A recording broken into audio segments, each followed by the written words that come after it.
고맙습니다.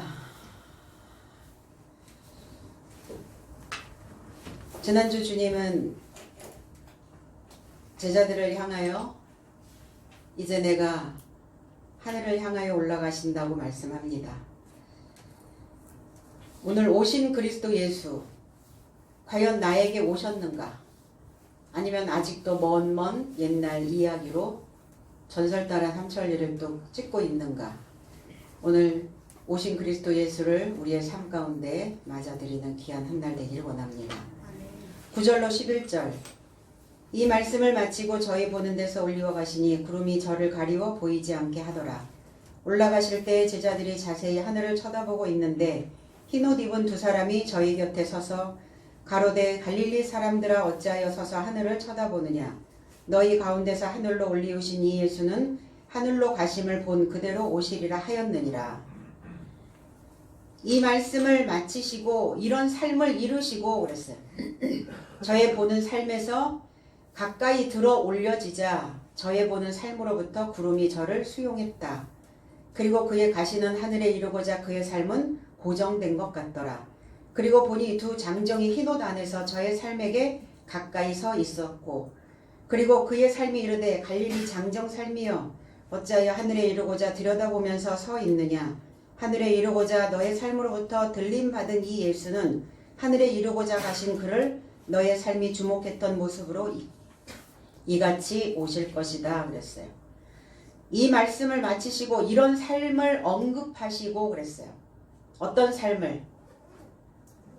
주님은 이제 성령 세례를 받아야 된다라고 말씀하셨고, 이제 너희의 삶에 이스라엘이 되어져서 그 나라가 굳게 세워져야 된다 또 말씀하셨고, 그리고 성령이 너희의 삶에 다다르면 너희가 권능이고, 그리고 예루살렘 안에서 온 유대 안에서 사마리아 안에서 너희의 삶의 최후까지 나와 증인이 될 것이다.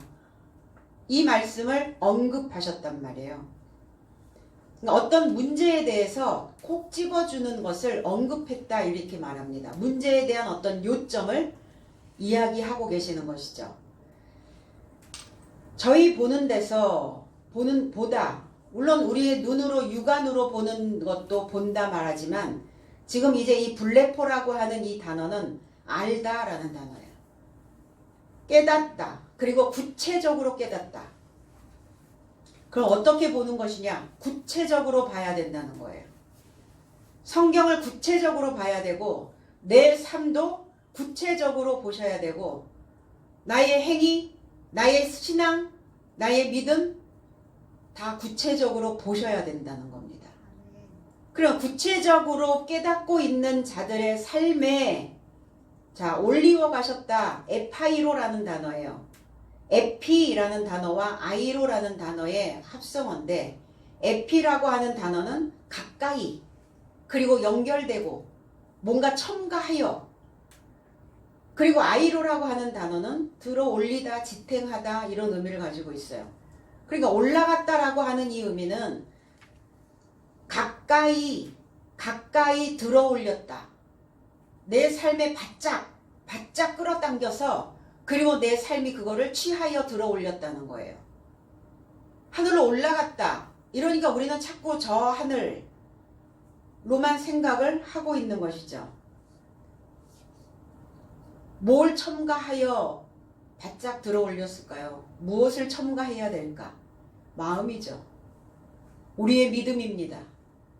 내가 가지고 있는 하나님에 대한 열정입니다. 그것이 첨가되지 않으면 들어 올려지질 않아요. 신앙이 모든 걸 다 해결해 주진 않습니다. 하나님을 믿어도, 신앙생활 안에 있어도 우리의 모든 것들을 다 책임지지는 않아요.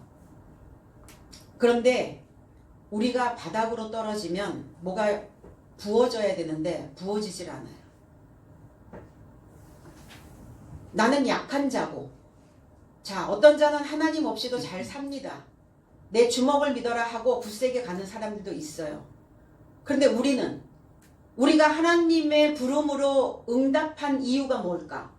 우리가 하나님의 그 초청된 삶에 내가 동참했던 이유는 뭘까? 나는 약한 자거든요. 그리고 스스로 알았어요.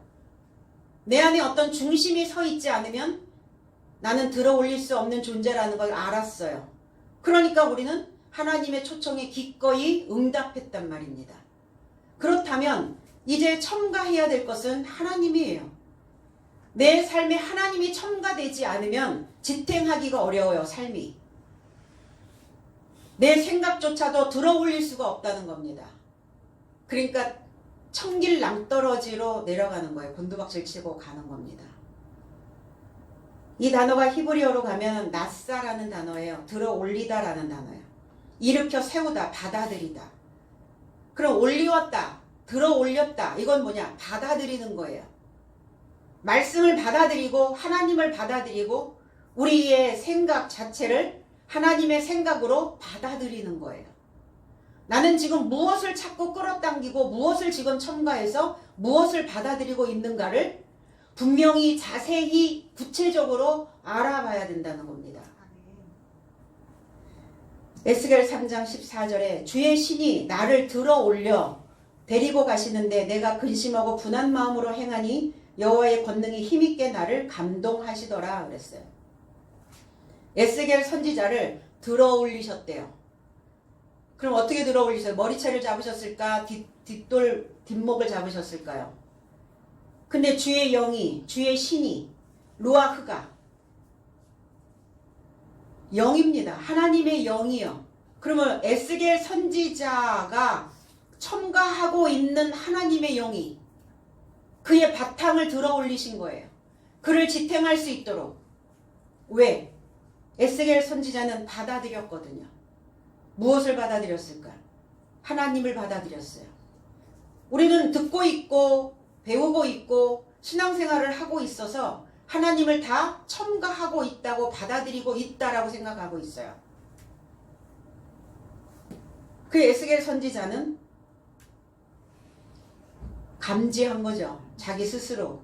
내가 구체적으로 무슨 어떠한 것들을 내가 받아들이고 첨가하고 있는지.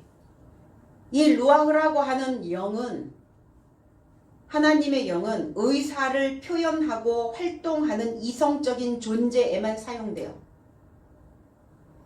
내 의사를 표현하고 억울한 일을 당했는데 힘든 일을 당했는데 말하지 못하는 사람들이 있어요.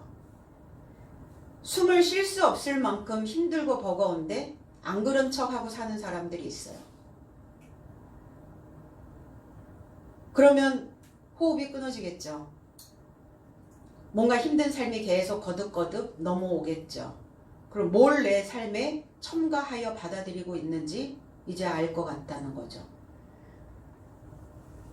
활동하는 이성적 존재. 활동한다는 것은 뭐냐면 사고한다는 거예요. 생각하는 존재라는 거예요. 거듭거듭 생각하는 거라는 겁니다. 그 존재에만 사용되는 것을 영이라고 말합니다. 그래서 이게 에스겔에서는 주의 신이 이렇게 얘기했는데 영이에요. 그 영이, 그 영적인 것이 나를 들어 올려 데리고 가시는데 그럼 어떻게 데리고 가셨을까? 무엇이 나를 데리고 갔을까? 에스겔 선지자의 사고 속에 이성적인 활동하는 그리고 자신을 표현하고 있는 그 받아들이고 있는 하나님을 첨가하고 있는 그 생각 그리고 하나님의 지식이 들어있는 에스겔 선지자의 그 삶 자체를 데리고 가셨다고요. 내 삶을 데리고 가셔야죠. 내 머리를 데리고 가셔야 되고 내 마음 바탕을 데리고 가셔야 됩니다. 하나님이 내 마음을 데리고 가시지 않으면 취하시지 않으면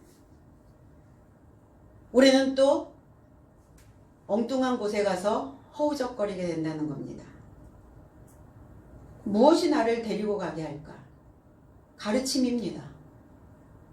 하나님의 지식이, 하나님의 지혜가 살아서 꿈틀거리고 활동하고 있는 내 안에 살아있는 하나님의 말씀이 나를 데리고 가신다고요. 에스겔 선지자가 근심했다고요. 쓴맛을 보고 있는 겁니다. 그리고 괴로움을 경험하고 있는 거예요. 쓰고 괴로운 그리고 분한, 열받고 격노하고 그 마음이 저어져 있는 상태. 이걸 분하다 이렇게 말합니다. 그것으로 근심하고 분한 마음으로 내가 길을 걸어가고 있으니 여호와께서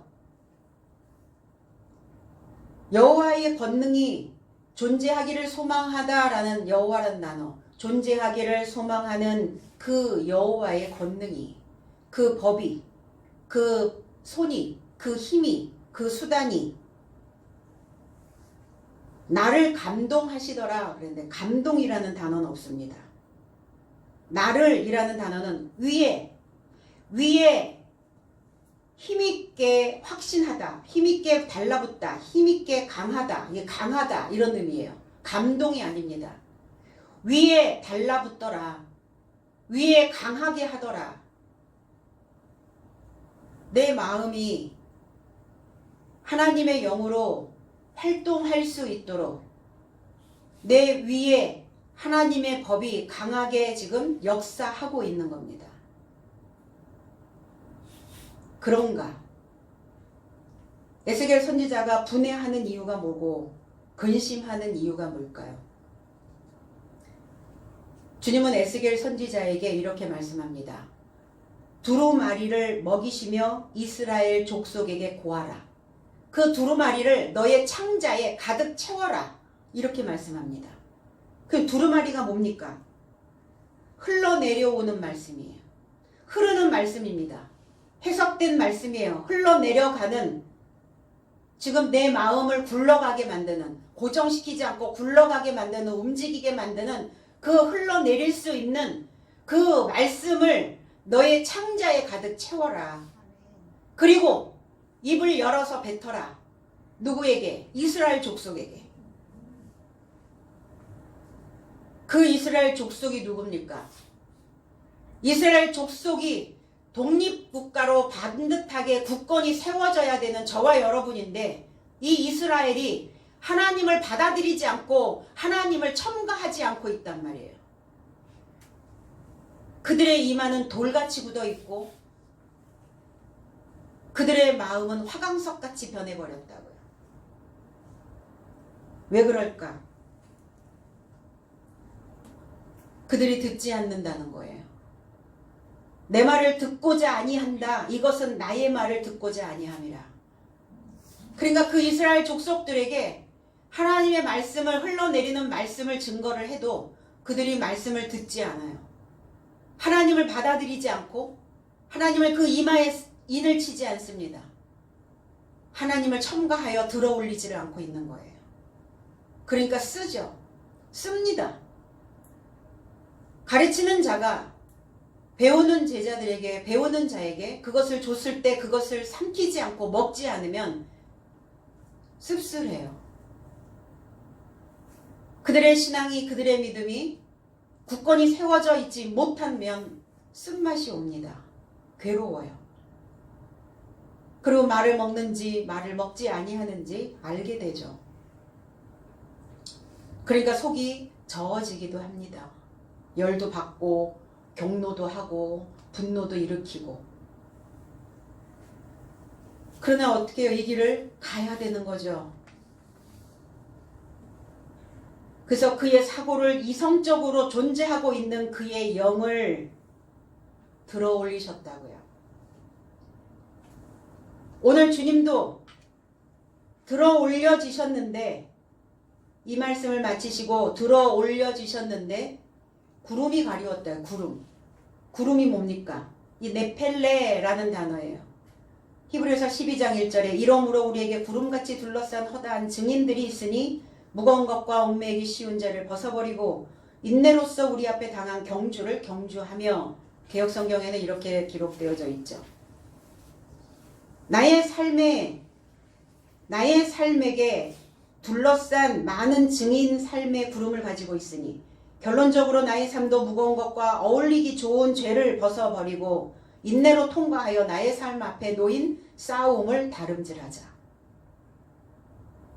싸움을 향하여 다름질하는 겁니다. 경주를 경주하며가 아니라. 그럼 나의 삶에게 둘러싸여 있는, 주위에 놓여 있는 증인 삶의 구름을 가지고 있대요. 구름, 증인들의 삶입니다. 그러면 그 구름들은 누굽니까? 증인의 삶, 믿음의 선진들.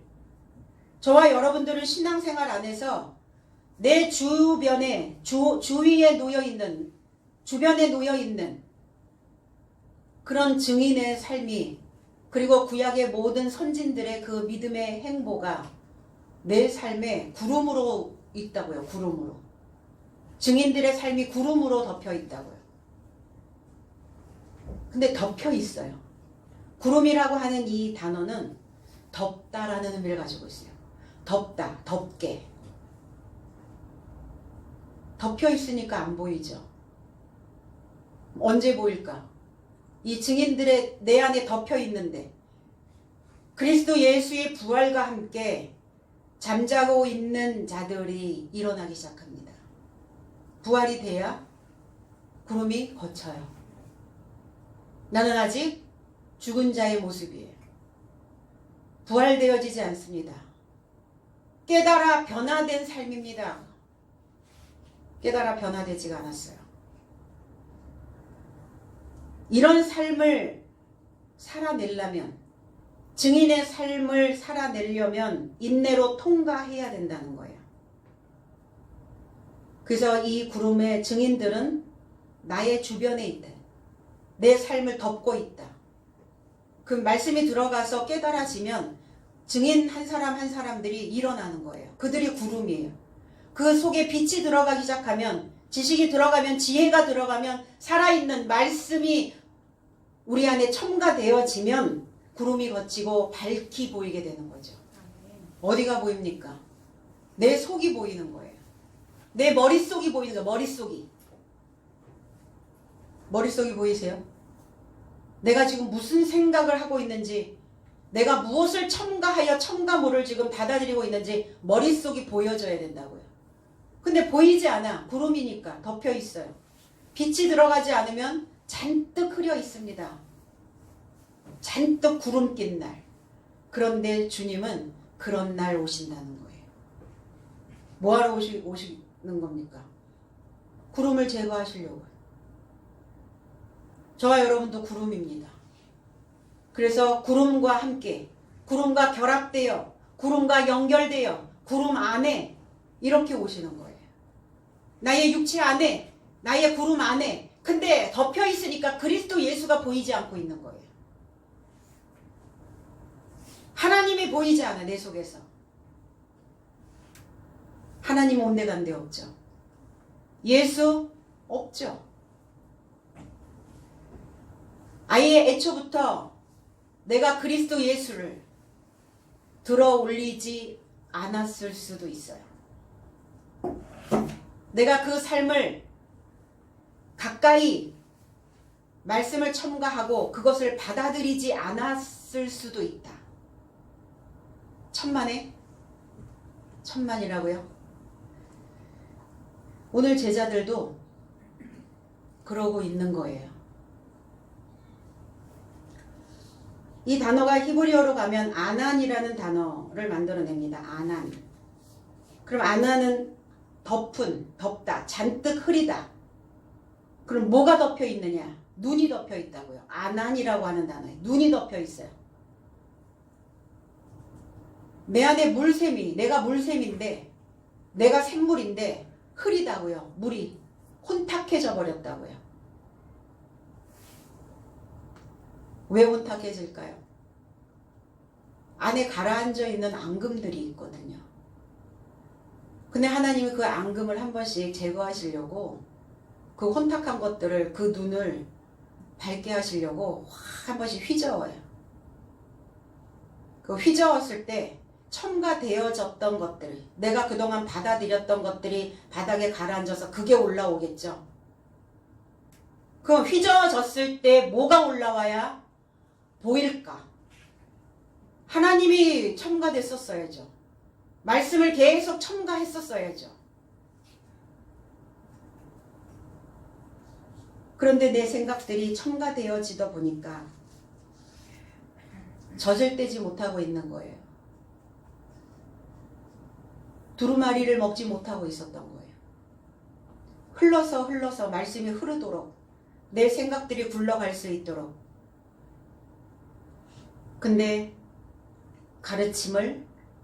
그 가르침을 가르치지 못하고 있더라 이거예요. 그 배움을 가르치지 못하고 있더라 이거죠. 그러니까 가르침을 가르치지 못하고 있었던 그것들이 내 안에 앙금으로 가라앉아서 휘저어지니까 그게 그대로 다 올라와서 그냥 다 가려져 버린 거예요. 하나님 없어요. 주님 없어요. 아무것도 보이지 않아요. 깜깜해요. 암흑으로 돌아가 버리는 거죠. 다니엘서 7장 13절에 내가 또 밤 이상 중에 보았는데 인자 같은 이가 하늘 구름을 타고 와서 옛적부터 항상 계신 자에게 나와 그 앞에 인도됨에 그랬어요.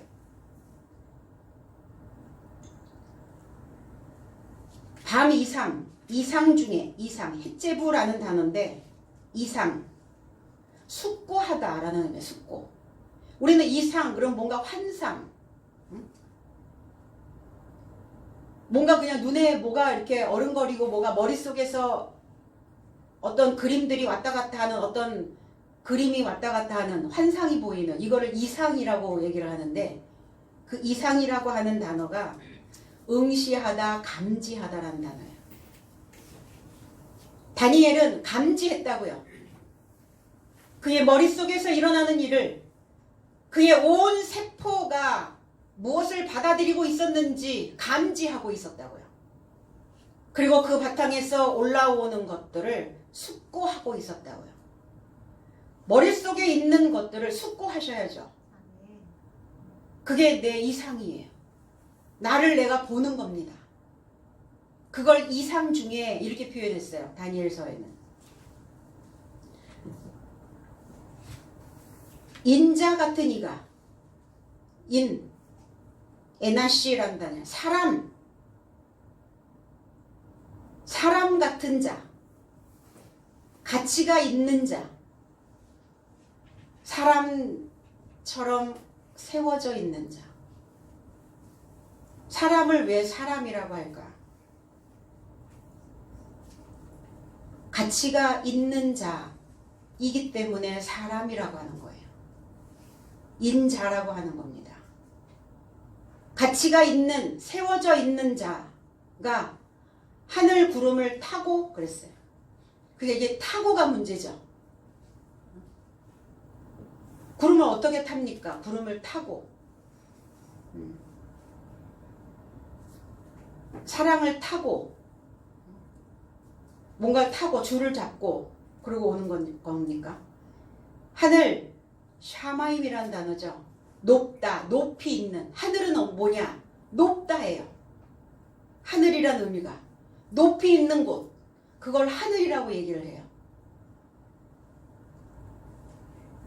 그 높이 있는, 그리고 덮여 있는 그 구름을 타고, 임이라는 단어인데 타고가 아니라 결합되어, 그 구름과 함께 구름과 결합되어 도달하여 옛적부터 계신 자, 옛적부터 항상 이렇게 얘기해요. 언제 옛적부터? 어디 옛날부터? 언제부터 계셨나? 언제부터 계셨길래 옛적부터 계셨다고 이렇게 말할까? 이 옛적부터 계신 자라고 하는 이 아티크라고 하는 단어는 이제 늙게 되다. 그러니까 옛적부터 계신 자 이렇게 표현을 했단 말이에요. 옛적부터 계신 자가 아니에요. 존경할 만한, 고대에 가치 있는, 찬란한, 그러니까 존경할 만한 가치가 있는 그분이 구름과 결합되어 오셨다고요. 항상 옛적부터 항상은 이 요미라는 단어인데 낮이라는 단어예요. 낮이라는 단어, 날이라는 단어, 빛이라는 단어, 일출에서부터 일몰까지 이거를 요미라는 단어를 씁니다. 그러니까 나의 일출서부터 나의 일몰까지 내가 낮이요, 날이요, 빛이요. 그 삶에 도착하셨다고요. 그 삶에 도착해서 그 앞에 인도됨에 가까이 접근하여 가까이 오셨죠. 이게 다니엘이 응시하였고 다니엘이 숙고하였던 오실 그리스도 예수에 대한 모습을 다니엘은 본 겁니다. 어디에 오실? 자기의 삶에 오실, 자기의 이상 중에 오실, 자기의 사고에 오실, 자기의 신앙에 오실, 믿음에 오실 그리스도 예수, 그름과 결합되어 오실 것을 이미 구약의 선지자들, 그러니까 이들이 다 증인들입니다. 이 다니엘이라고 하는 이 구름과 결합되어 오신 거예요. 에스겔 선지자와 결합되어 함께 오시는 겁니다. 이게 다 선지자들. 그러면 그리스도 예수 안에서 잠자고 있는 자들이거든요. 그래서 부활 시에 깨어나는 거예요. 깨워내는 겁니다. 그들의 가르침을 주님은 제자들에게 끊임없이 구약을 인용하시면서 이 증인들의 삶을 가르쳐 오셨어요. 제자들의 눈은 덮여 있었죠. 언제 열리는가? 보혜사 성령이 임하셔야 열리죠. 그걸 계시라고 말합니다. 주님이 우리에게 주신 보혜사, 파라클레토스, 내 옆에, 내 가까이, 영이, 하나님의 증거하신 말씀이, 이 말씀이 영이요, 이 말씀이 흐레마요. 그러니까 이 말씀을 제대로 우리가 해석하지 못하고 구체적으로 깨닫게 하지 못하면 엉뚱한 영에 잡힌단 말이에요.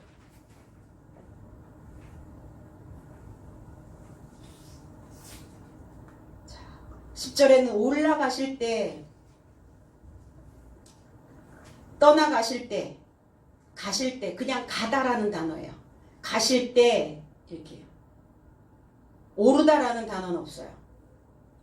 오르다라는 단어가 아니라 그냥 포리오마이라고 하는 단어는 그냥 떠나가다, 가다 이런 단어예요. 가실 때 제자들이 자세히 쳐다보고 자세히 쳐다봤다는 것은 그들의 눈이 고정되었다고요. 그의 삶은 고정된 것 같더라. 어디에? 하늘에. 어느 하늘에? 킹 제임스 버전 영어 성경에는 heaven이라고 나와 있어요. heaven. 그럼 자연계에서 이야기하고 있는, 물질계에서 이야기하고 있는 저 heaven을 이야기하고 있단 말이에요. 영어 성경도. 그럼 하늘은 어떤 하늘로 가셨을까? 어떤 하늘로 떠나가셨을까? 천상, 고지, 높은 곳. 우리는 하늘을 사람이라고 하는 것을 이미 알고 있어요. 사람이 하늘이다. 사람이 우주다. 사람 속에 하늘도 있고 땅도 있다. 이 우주 전체가 사람 안에 있다. 작은 소우주다. 높고 높은 하늘이라 말들 하지만 나는 높은 게 또 하나 있지. 낳으시고 기르시는 어버이 은혜. 푸른 하늘 그보다도 높은 것 같아.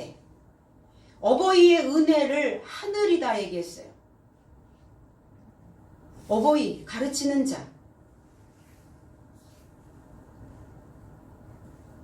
그럼 어느 하늘로 오셨을까? 참된 하늘. 진리가 되어진 자를 하늘이라고 말합니다. 참 하늘, 진리의 하늘. 이 우리의 뇌 속이 우리의 뇌를 알고 있는 자, 뇌 속을 알고 있어야 돼. 뇌 속에서 지금 어떤 반응들이 일어나고 있는지, 그래서 뇌를 깨워라 뭐 이런 표현들을 하죠.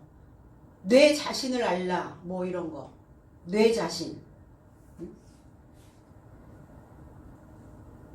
나의 진리의 하늘 안에 오셨다는 거예요.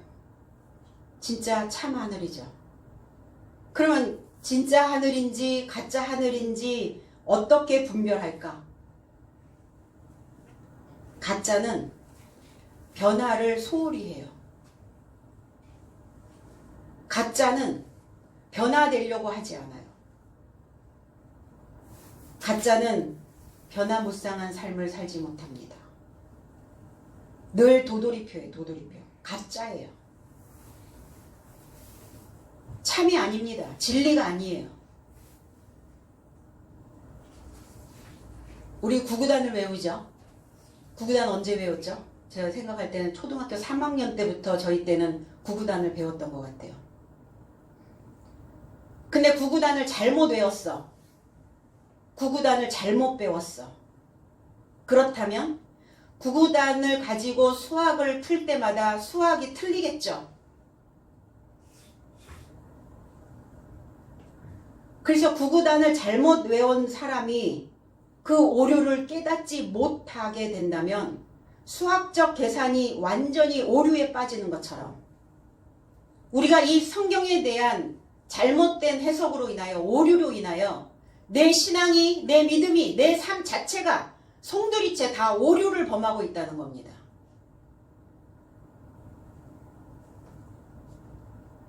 그럼 뭐 하셔야 돼요? 잘못 배운 거, 잘못 외운 거, 그거 이제 장기 기억 속에서 빼내고 다시 새로운 것들을 넣으셔야죠. 근데 그거 어떻게 외운 건데 선생님한테 혼나가면서 못 외운 사람 다 일어서 있으라고 그러고 그 창피당하면서 그거 했는데 그거 다 버리라니? 그럼 언제까지 오류의 삶을 살 거냐고요. 신앙도 아닌 믿음도 아닌. 그래서 인스턴트 기독교인이라는 단어가 나왔어요. 인스턴트. 구원도 인스턴트. 그러니까 너무 빨리 먹다 보니까 내가 구원이 되었는지 신앙도 인스턴트. 믿음도 인스턴트. 인내란 눈꽃만큼도 없고 참을성 없죠. 왜? 인스턴트만 먹었으니까. 패스트푸드 빨리빨리 먹어야 되거든요. 빨리 뭔가 빨리.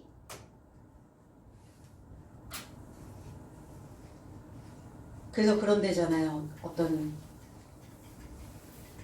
방앗간에 가가지고 떡을 하는데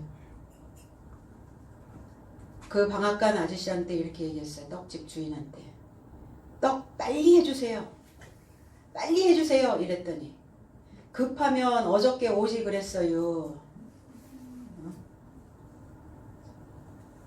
그럼 어저께 오지. 몰라서 못 왔다고요? 그럼 왔으면 이제 하나하나 첨가하여 하나하나 받아들이고 인스턴트 먹었던 그 습성들이 남아있어요. 말씀을 해석하는 데는 상당히 많은 오랜 시간들이 걸립니다. 그것을 먹고 숙고하고 그리고 내 안에 또 그것을 차곡차곡 또 쌓고 이 상당히 많은 시간들이 인내가 필요한 거예요. 그러니까 인내를 통과하셔야 된다고요. 또 누구는 하늘이랍니까? 스승의 은혜가 하늘이래요. 또 스승의 은혜는 하늘 같아서 우러러 볼수록 높아만 지네. 스승은 마음의 어버이시다. 가르치는, 교육이 있는, 교훈을 줄 수 있는 어버이. 102살 먹은 아버지에게 73살 먹은 딸이 이렇게 얘기했어요. 아버지가 조금 더 계셔 주셨으면 좋겠습니다. 제가 모르는 것 있으면 아버지한테 와서 물어보고 내가 가다가 방향을 잃어버리면 어떻게 가야 되는지 또 길을 묻고 그러려면 아버지가 필요해요. 그 아버지가 허허 웃으시면서 야, 네 나이가 몇 살인데 여전히 아버지한테 물어볼 게 있냐? 부모는 그런 겁니다. 자녀가 70을 먹어도 80을 먹어도 늘 부모에게 와서 어버이에게 와서 스승에게 와서 길을 물어봐요. 방향을 물어보고 그리고 어떻게 해야 되는지 방법을 물어봅니다. 그럴 때 줄 수 있어야죠. 그럴 때 방향을, 그럴 때 속도를, 그럴 때 방법을 제시해 줄 수 있는 하늘이어야 된다고요.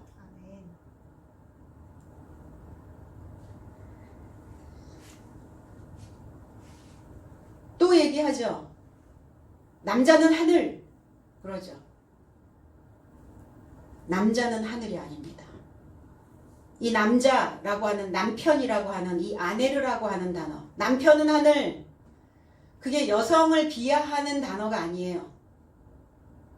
저와 여러분들 속에는 다 두 개의 성을 가지고 있어요. 성 염색체를 가지고 있어요. 남성성, 여성성 다 있어요. 그럼 배우고 무엇인가 배움의 길을 걸어갈 때는 나는 여성성이 나와줘야 해요. 정숙한 삶으로 인내하며 끈질기게 그 여성성이어야 되죠. 그럼 남성은 뭐냐? 남성은 장성한 자여야 된다고요. 성숙해야 됩니다. 성장해야 돼요. 남편이라고 하는, 남자라고 하는 이 단어에 인간의 얼굴을 가진 자, 인간의 얼굴을 가진 자가 남자랍니다. 장성한 자가 남편이고 장성한 자가 하늘이에요. 그러면 저와 여러분들이 생물학적인 염색체 말고 생물학적인 성 말고 우리의 내면은 장성한 자가 되어져 있어야 돼요. 장성한 하늘이어야 된다고요. 어설픈 하늘 말고요.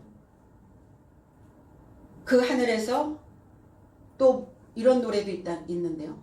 하늘에서 남자가 비처럼 내려와. It's rain. 하늘에서 남자가 비처럼 내려온대요. 사람이라고요, 하늘이. 그래서 젖을 떼지 못했을 때는, 장성한 자가 되어져 있지 못했을 때, 그럴 때는 일이 잘못되면 하늘을 원망했어요. 하늘을 원망하고 하늘의 책임을 묻고 나한테 왜 이런 일이, 나는 왜 이렇게 젖을 떼지 못한, 장성하지 못한 그 하늘에, 그러나 이제 나의 책임입니다. 옛 하늘이 무너지고 이제 내가 새 하늘이 되었어요.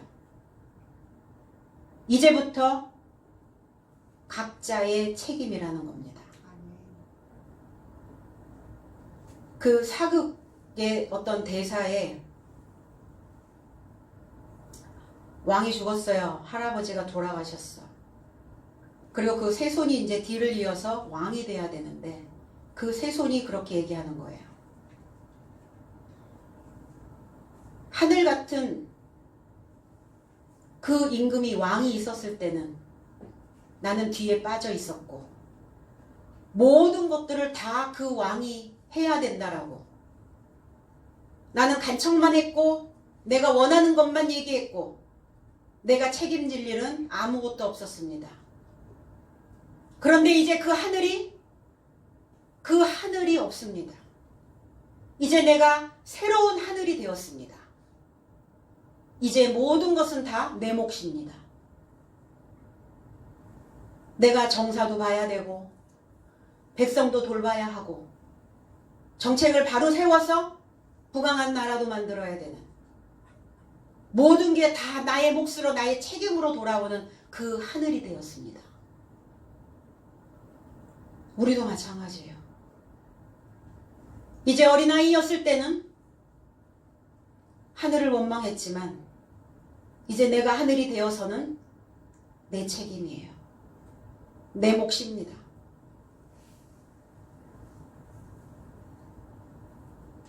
두 장정, 둘이라고 하는 의미는 이 듀오라고 하는 단어는 양쪽의, 양쪽이다라는 뜻이에요. 탈바꿈의 의미도 있고 양쪽이라는 의미도 있어요. 그러면 양쪽이라는 것은 뭐예요? 균형을 잡고 있는 거예요. 균형을 잡은. 균형을 잡은 장정된, 균형을 잡은 성숙된 믿음. 어느 쪽으로 치우쳐져 버리면 마음이 무너져요. 그래서 엉뚱한 게 스며들기 시작합니다. 앙과 박, 나의 정신과 나의 육체. 안팎이 균형을 잡으셔야 됩니다. 흰옷을 입은 두 장정 이렇게 얘기했거든요.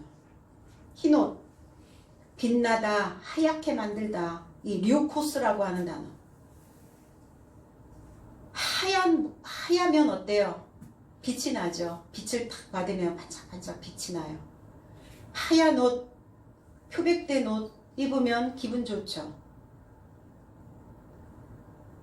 이 하얀 옷은, 흰 옷은 어떻게 해야 만들어질까? 세탁하셔야죠. 세제 넣으시고 양잿물 넣고 푹 삶아가지고 묵은 찌든 때 다 쏙 빼셔야죠. 오늘 이 말씀이 양잿물이 되어지고 세제가 되어져서 내 생각 한 올 한 올 그 올마다가 묻어있는 그 찌든 때를 오늘 다 쏙 빼내시기 바랍니다. 어디다 빨아야 되나? 그리스도의 피 같은 말씀에 그 피에 그 옷을 빠는 거예요. 내 생각을 빠는 겁니다. 내 생각을 세탁하는 거예요. 그래서 말씀이 스며들어야, 말씀이 받아들여져야, 그래야 하얗게 될 수 있습니다. 계시록 4장 4절에 또 보좌에 둘려 24 보좌들이 있고 그 보좌들 위에 24 장로들이 흰 옷을 입고 머리에 금 면류관을 쓰고 앉았더라 그랬어요. 24 장로들 20 탈바꿈 되어 부하여진 것이 묶인 거예요. 탈바꿈 되니까 부유하게 되었어요. 옛 삶으로부터 벗어나니까 부자가 됐어요. 영적으로 부자가 됐어요. 마음이 풍성해지네요. 뭐 때문에 못 삽니까? 마음이 쫄려서 못 사는 거예요. 왜 마음이 쫄려요? 부유해지지 않았단 말이에요. 부유함으로 탈바꿈 되어져야 되는데 부유함으로 탈바꿈이 일어나지 않아. 그리고 그거를 묶어야죠. 딱 고정시켜야 된다고요. 하나님을 향하여 그 눈이 고정되었더라. 고정돼야죠. 그러면 어떤 난관에 부딪혀도 흔들림 없이 이 믿음을 지키며 갈 수 있어요. 삶을 지탱하며 갈 수 있게 된다는 것입니다. 흰 옷을 입고 그랬어요. 흰 옷, 빛나는, 자신을 빛나게 하는, 나 자신을 가치 있게 만드는, 내 생각을, 내 삶을 수준 있게 만드는, 그게 흰 옷이에요. 말씀에 항상 내 생각들을 적시고 빨아내고 세탁하고, 그리고 그 머리에 금 면류관을 써야 된다는 겁니다.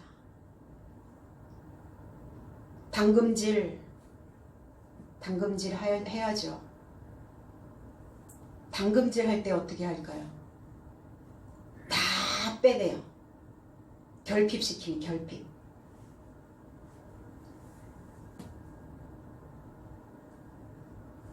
나무들을 과실을 이렇게 과실 나무들을 이렇게 심으면 물이 빠져나가지 못하도록 온통 황토 흙으로 그 과실 나무를 거기에 심는 게 아니에요. 물이 배수가 잘 될 수 있도록 스며들고 빠지고 스며들고 빠지고 스며들고 빠지고 이거를 반복하는 게 그 과실나무들이. 그러면 나무들은 어때요? 빠져나갈 때마다 결핍이 생기겠죠. 그런데 그 결핍이 과일의 당도를 높인다는 거예요. 인생의 결핍이 결코 나쁜 게 아닙니다. 내가 뭐가 결핍되어진 것 같아. 뭐가 허해. 뭐가 안 채워졌어. 아, 결핍이구나. 그럼 뭐 하시는 거예요? 아, 당도 높이시는구나 라고 생각하셔야 됩니다.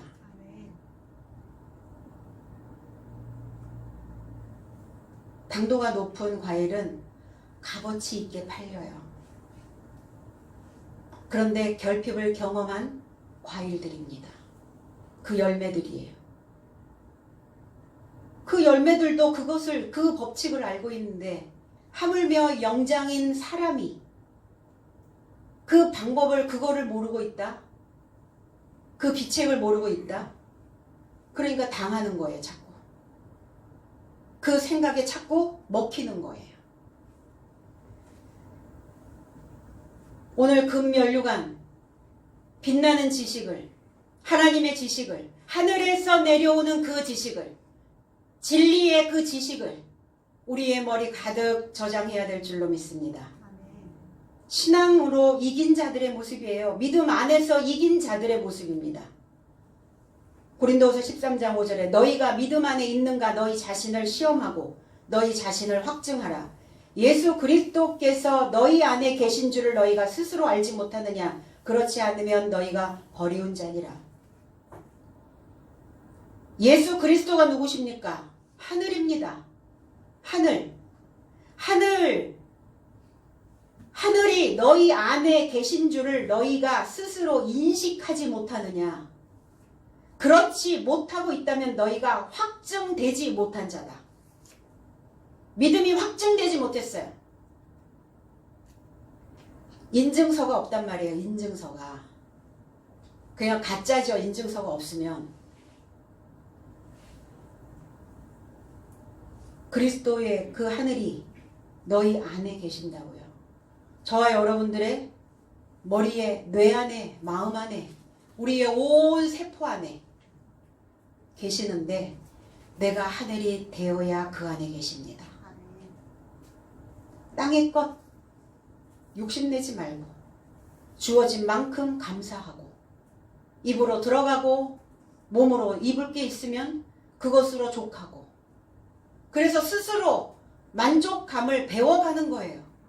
신앙 안에서 믿음 안에서 사고로 인하여 팔 한 짝을 잃어버린 사람이 있어요. 피트니스 선수더라고요. 어떻게 근육을 만들어냈을까? 야, 모든 사람들이 경이롭죠. 두 팔로 역기를 들고 두 팔로 그 운동을 하기도 힘든 판국에 근육을 만들어냈어요. 한 팔로. 좌절해 있으면 뭐 합니까? 이렇게 얘기해요. 주저앉아 있으면 누가 알아줍니까? 나만 억울하지. 그래서 용기를 내고 힘을 냈습니다. 그래서 자신을 팔은 한 짝 없지만 자신의 몸을 만들어내는 거예요. 사고를 만들어내는 생각입니다.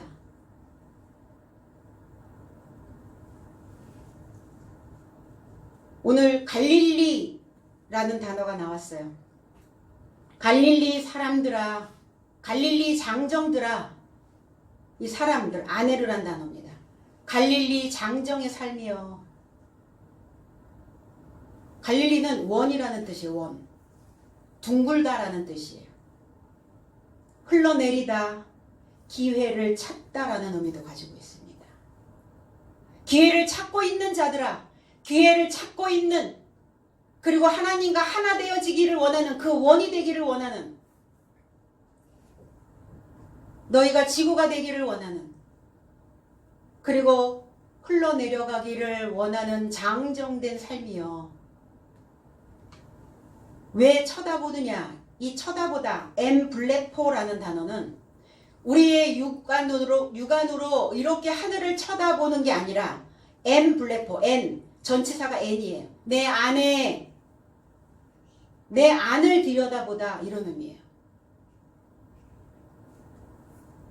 기회를 찾기를 원하는, 기회를 붙잡기를 원하는 장정된 자들이여. 너의 안을 들여다보는 거 보고 있느냐? 우리 안을 들여다봐야죠. 내가 하늘이 되었는지 아니면 여전히 땅인지.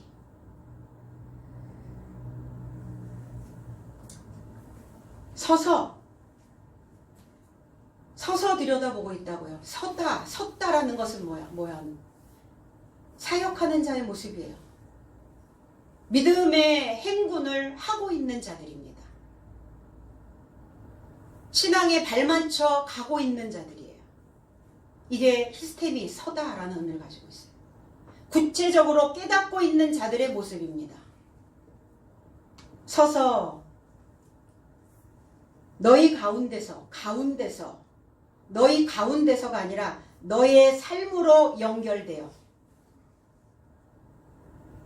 너의 삶과, 이게 아포라고 하는 단어, 너의 삶으로부터 하늘로 이루고자 올리우신 하늘에 이루고자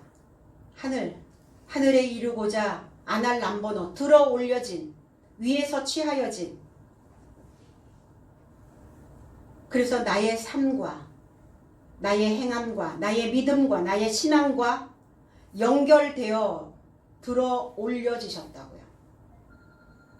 내가 믿음으로 행하며 일할 때 그리스도 예수를 들어 올릴 수가 있어요. 그리스도 예수를, 그래서 나의 하늘에 이루고자 가신 예수를 나의 삶이 가심을 본 그대로, 그러면 가심을 봤나요?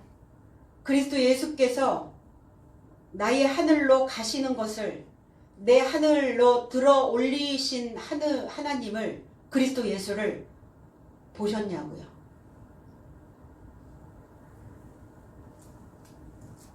그리스도 예수를 들어 올리셔야 그리스도 예수가 누구신지, 그리스도 예수가 어떻게 들어 올려지는지 알아야.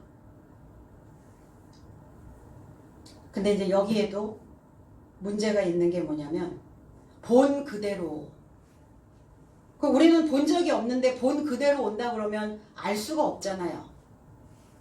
그대로라고 하는 이 단어에서 트로포스라는 단어인데 전환하다, 돌다, 회전하다 이런 의미를 가지고 있어요. 그러면 보았다, 지각하다, 주목하다, 가까이서 보다 이런 의미인데, 나의 삶이 가심을 지각하여 내가 전환되어지면, 내가 돌면, 내 안에 혁명이 일어나면 오실 것이다. 본 그대로가 아니라니까요. 본 그대로. 저도 그냥 성경에 있는 거 본 그대로 메시지를 전하면 이 단어를 어떻게 해석을 해야 되고 이 단어를 어떻게 풀어야 되는지 고심하지 않아도 돼요. 그런데 마음이 허락하지 않고 다 내 몫이니까, 내가 잘못 줘서 각자에게 나누어지는 그 몫이 잘못될까봐, 그래서 고심하고 또 이 단어를 어떻게 해석을 해야 되는지, 왜 본 그대로 오시리라 그냥 이렇게 해석을 하면 되는데, 그대로라고 하는 이 트로포스라는 단어가 그대로가 아니에요. 전환이라는 단어, 혁명이라는 단어, 회전이라는 단어, 너희의 삶이 지각을 하고 주목해서 너희가 돌면, 돌았네, 그러죠. 돌았네. 잘 도시기 바랍니다. 횟가닥 돌지 말고 하나님 안에서 돌아야 돼요. 그게 전환이에요. 회전입니다. 혁명이에요. 너희가 그래서 혁명이 일어나면 네가 지금 뒤집어 쓰고 있는 그 구름, 보이지 않는 그 가죽, 그거 다 벗겨지면 그러면 그때 오실 것이다. 언제? 미래. 어떻게? 자신을 위해 자발적으로. 이걸 이제 중간 비포라고 이렇게 얘기합니다. 자신을 위해 자발적으로 오시게 될 것이다. 근데 내가 전환하지 않으면 오실 수가 없죠.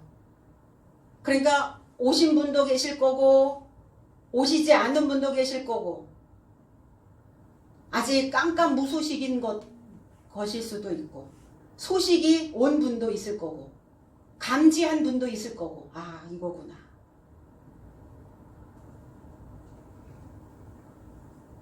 재림예수요? 재림예수. 그거 가지고 이단들이 얼마나 많이 장난을 치고 있습니까? 본인들이 재림예수다. 재림. 응? 세상에 벌써 왔느니라. 세상 안에, 육체 안에. 응? 무엇으로 오시는 겁니까? 그리스도 예수께서 무엇으로 오시냐고요? 영으로 오신다고요. 성령으로 오신다고요. 보혜사 성령으로 임하시는 겁니다. 오순절 성령으로 그렇게 오시는 거예요. 이 사도행전이 AD 60년, 61년에 쓰여진 글이에요. 그러면 지금이 우리가 2021년을 살고 있잖아요. 그럼 2000년이 넘었어요. 근데 주님이 언제 오신단 말입니까? 재림 예수가? 그거를 여전히 믿고 있어요? 임재하시는 겁니다. 임재. 무엇으로? 말씀으로. 살아있는 이 말씀으로. 해석되어진 이 말씀으로. 하나님의 거룩한 영으로. 그 나의 하늘 안에 임재하시는 거예요. 하늘이 되어져 있지 못하니까. 하늘이 뭔지도 모르니까. 그 하늘에 들어 올릴 수가 없는 거죠. 그리스도를. 구체적으로 배우셔야 돼요. 그래서 단어 하나하나 이렇게 다 벗겨내서 내가 왜 이 길을 왔던고 그냥 모르면 모른다고 핑계대고 때나 쓸 수 있는데 하나님 앞에서도 저 몰랐습니다라고 떼쓸 수 있고 우길 수 있는데 이 쓴맛을 먹으며 이 괴로움을 감당하며 왜 이 길을 우리는 가야 하는가? 잘 살아내야 되니까. 하나님을 믿는 우리가 그리고 부모된 우리가 스승된 우리가 하늘 같아서 그들의 길을 그들의 삶을 그들의 방법을 또 그들에게 알려줘야 하니까. 그 책임감이에요. 그 책임감을 저와 여러분들이 함께 통감하고 함께 이 길을 나선 우리로서 각자의 몫을 잘 감당해냈으면 좋겠습니다. 주님을 자각하고 주님을 사고하고 주님을 주목하고 있다면 내 삶에 혁명이 일어나서 하나님께 돌려져 있을 때 예수께서 오시게 된다는 겁니다. 여기까지 잘 오셨어요. 여기까지 하나님께 위탁하며 잘 오셨어요. 이제 장성에 있을 것이고 믿음으로 장성한 나의 행함 안에 주님은 오실 것입니다. 그날이 오늘입니다. 예수 그리스도의 오심을 맞이하는 이 성탄, 그리스도 예수의 오심을 기쁘고 감사함으로 맞이할 수 있는 오늘 이 거룩한 성탄이 되어지시기를 주님의 이름으로 축복드립니다. 기도하겠습니다.